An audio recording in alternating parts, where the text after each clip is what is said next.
Hello दोस्तों, मैं अजीत मौर्य एक बार पुनः जुड़ चुका हूं आपके साथ।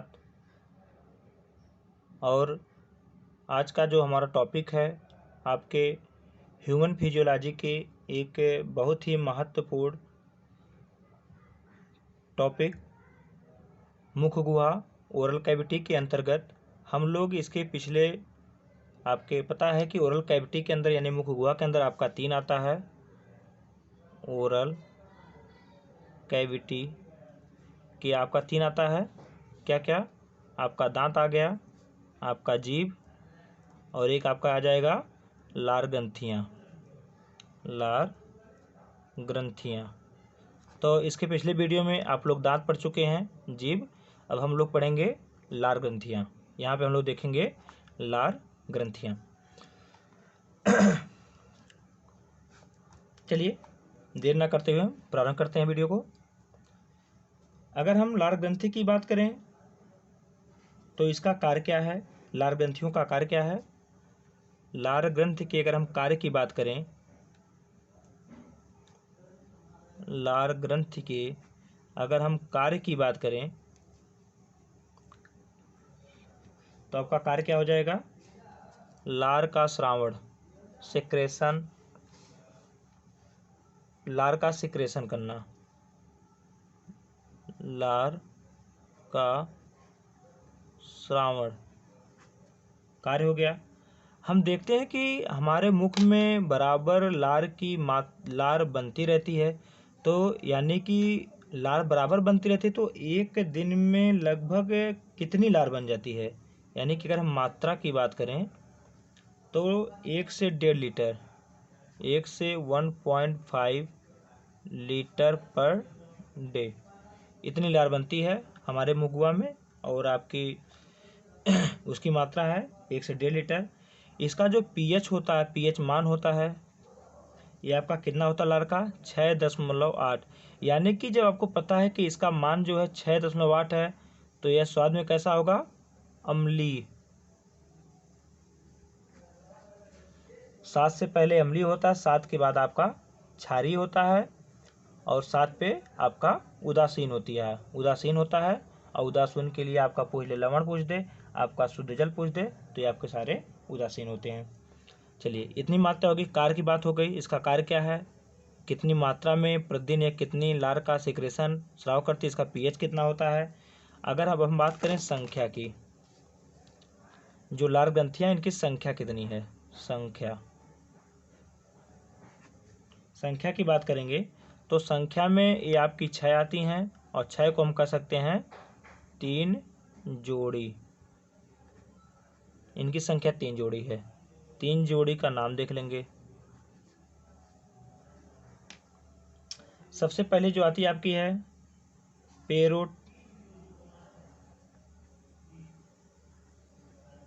Parotid gland. पेरोटिड आ जाएगी, एक पेरोटिड हो जाएगी। दूसरी आपकी आ जाएगी सबलिंगुअल,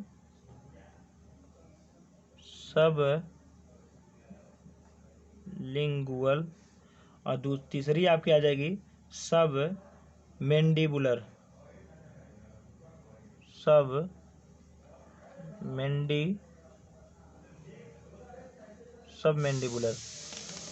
यही आपकी 3 जोड़ी 6 लार ग्रंथियाँ पाई जाती हैं। 3 जोड़ी आपकी पेरोटाइड, आपकी सबलिंगुअल, आपकी सबमैंडिबुलर। चलिए अब इनकी हम एक एक बारी बारी से बात करते हैं। वहीं पर जब हम लोग देखते हैं पेरोटाइड ग्लैंड की बात करते हैं, जो आपकी लार ग्रंथि है, पेरोटाइड ग्लैंड है, ये आपकी कहाँ पाई जाती है? कान के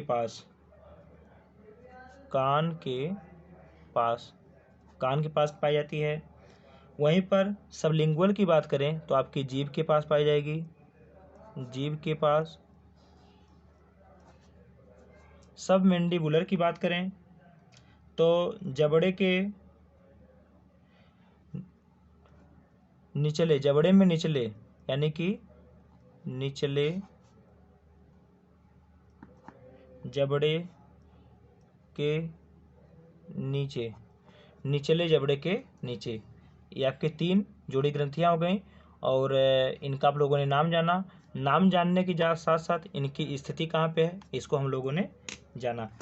चलिए अब देखिए, जो पेरोटाइड है ग्लैंड है, यह सबसे बड़ी लार ग्रंथि है।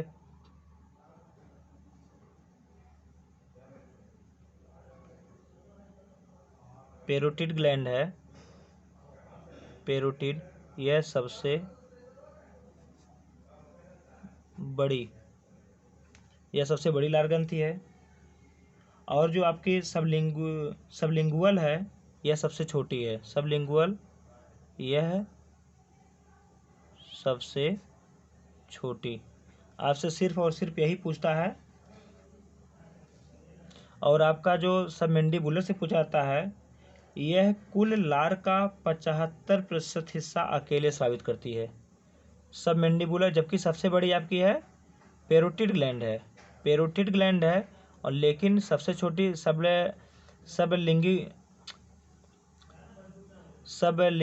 सबलिंगुअल ग्लैंड है, जो कि सबसे छोटी है। आपकी बीच में आती है सबमेंडिबुलर, ये आपके बीच में आती है, ना कि सबसे छोटी है, ना कि सबसे बड़ी है।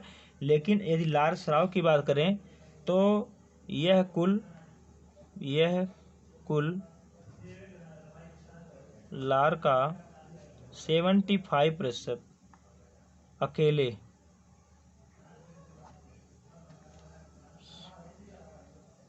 स्रावित करती है।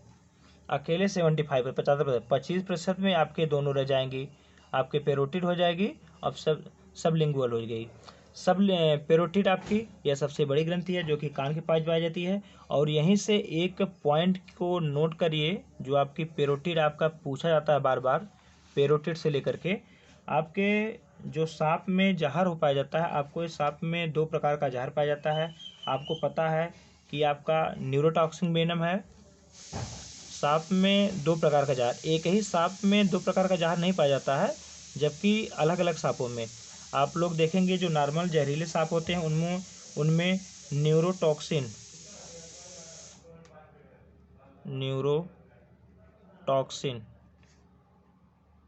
वेनम आपका, जैसे जो भी कोबरा, आपका करैत,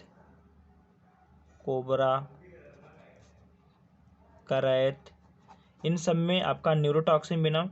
और वहीं पर सांपों में एक और आपका पॉइजन पाया जाता है, वो आपका कौन सा होता है? होमोटॉक्सिन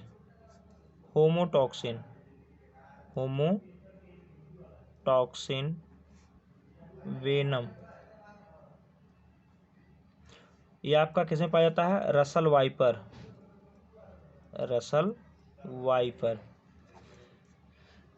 चलिए, यह जो आपका वेनम होता है सांपों में, यह किस ग्रंथ से स्रावित होता है? तो सांपों में यह जो वेनम होता है, जो आपका न्यूरोटॉक्सिन है और हीमोटॉक्सिन, यह आपके दोनों के दोनों वेनम आपके किसे स्रावित होते हैं?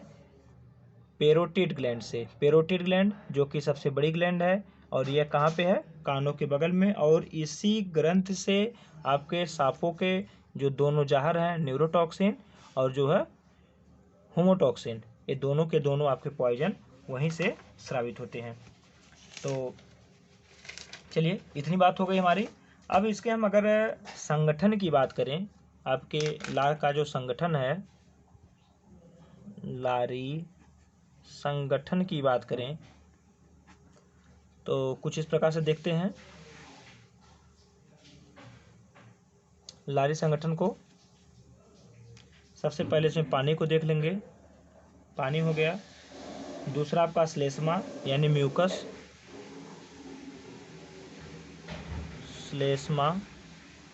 म्यूकस। आपका तीसरा हो जाएगा इसमें खनिज। खनिज की मात्रा कौन कौन से खनिज हैं? चौथा आपका हो जाएगा एंजाइम। और आपका पांचवा हो जाएगा, एंजाइम हो गया, और आपका पांचवा हो जाएगा लाइसोजाइम।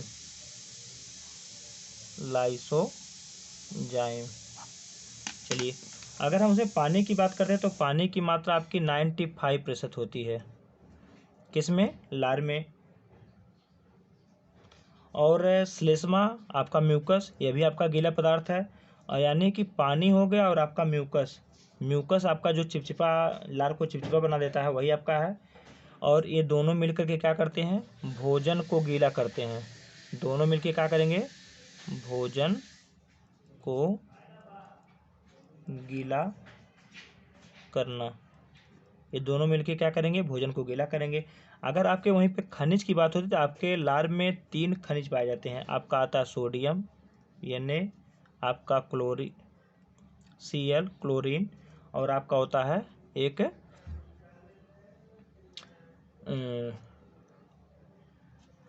आपका सोडियम हो गया, क्लोरीन और एक आपका हो जाएगा पोटेशियम। तो ये आपके 3 आपके खनिज तत्व हो गए। अगर वहीं पर हम एंजाइम की बात करें तो आपका सेलेवरी एंजाइम या इसी को टाइलिन बोलते हैं। एंजाइम में बात करें तो आपका टाइलिन हो जाएगा, टाइलिन। तो हमें पता है कि जो टाइलिन होता है यही टाइलिन स्टार्च को माल्टोज में बदलता है। स्टार्च को किसमें बदलेगा, माल्टोज में। और माल्टोज पता है कि माल्टोज से जो है उस पर जो है माल्टेज एंजाइम कार्य करेगा और माल्टेज एंजाइम इसको ग्लूकोज में तोड़ देगा। चलिए आगे देखते हैं, आपके लाइसोजाइम में बात करेंगे तो भोजन में आए हुए सूक्ष्म जीवों को नष्ट करता है। लाइसोजाइम आपको पता है कि मारने का काम करेगा। भोजन में